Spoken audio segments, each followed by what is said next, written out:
বাংলাদেশ ব্যাংকের রিজার্ভের ৮০০ কোটি টাকা চুরির ঘটনা তদন্ত করছে সিআইডি। এরই মধ্যে অপরাধের বিভিন্ন ধরনের মোটিভ সংগ্রহ করেছে সংস্থাটি, যার মধ্যে সংগ্রহ করা হয়েছে বাংলাদেশ ব্যাংকের অনেক কর্মকর্তার তথ্যই। প্রাথমিকভাবে জিজ্ঞাসাবাদও করা হয়েছে অনেককে। তবে চুরি যাওয়া অর্থ ফেরত আনা আর অপরাধী চক্রকে শনাক্ত করতে বিদেশি সংস্থার সহায়তা প্রয়োজন বলেও মনে করে সিআইডি।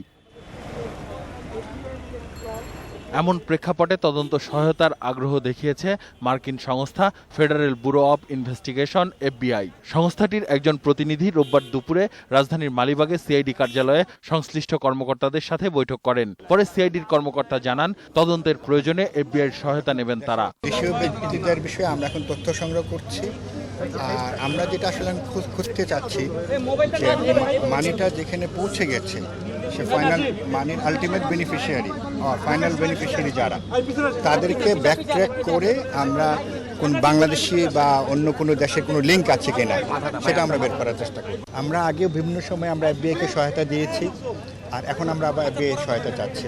এদিকে আনুষ্ঠানিকভাবে বাংলাদেশ ব্যাংকের গভর্নরের দায়িত্ব গ্রহণ করেছেন ফজলে কবির। চুরি যাওয়া অর্থ ফেরত আনাই প্রথম লক্ষ্য বলে জানালেন তিনি। কেন্দ্রীয় ব্যাংকের বিভিন্ন ধাপে সংস্কারেরও কথা বলেন নতুন গভর্নর। $80 মিলিয়ন যেটা আমাদের সিস্টেম থেকে বা আমাদের বাইরের আমাদের যে ব্যাংক থেকে যেটা বের হয়ে গেছে এবং যেটা বর্তমানে ফিলিপাইন্সে যেটা এখন অনেক প্রক্রিয়ার মধ্যে আছে, সেটা আমাদের রিকভারি করাটাই আমাদের 1 নম্বর প্রায়োরিটি। আমার ব্যক্তিগতভাবে 1 নম্বর প্রায়োরিটি। সংস্কার কাজ হবে, আমাদের কোথায় কোথায় ত্রুটি আছে, কোথায় কোথায় কোনো ল্যাকিং আছে, কোনো শর্টকামিং আছে, সেগুলো আমরা চিহ্নিত করব। অর্থ চুরির ঘটনায় কেন্দ্রীয় ব্যাংকের কর্মকর্তা কর্মচারীদের মাঝে সৃষ্টি হওয়া আস্থার সংকট কাটাতেও কাজ করবেন বলে জানান গভর্নর। আসিফ সুমিত, 21 টেলিভিশন, ঢাকা।